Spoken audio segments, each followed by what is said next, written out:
gvardiya qo'mondoni general-polkovnik Bahodir Tashmatov o'z kosmos agentligi huzuridagi kosmik monitoring va geoaxborot texnologiyalari markazida bo'lib, jarayon davomida markazning zamonaviy texnologik imkoniyatlari bilan tanishilib, ushbu texnologiyalarni harbiy sohada samarali qo'llash masalalari muhokama qilindi. Shuningdek, ikki tashkilot o'rtasidagi hamkorlikni rivojlantirish, qo'shma loyihalarni amalga oshirish va yangi yo'nalishlarni belgilash bo'yicha fikr almashildi. Hammasini shunga yo'naltirish kerak. Kadrlarni tayyorlash kerak.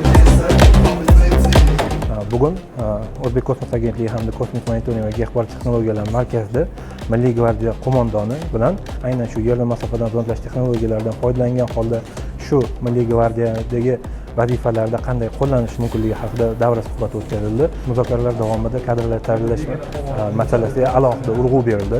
Davra suhbatining asosiy maqsadi bu o'zaro hamkorlikni yo'lga qo'yish edi va bu borada o'sha tegishli masalalar davra suhbatida ko'tarildi va aynan shu harbiy sohada yerni masofadan zondlash texnologiyalari, kosmik suratlardan foydalanish bo'yicha kelishib olindi.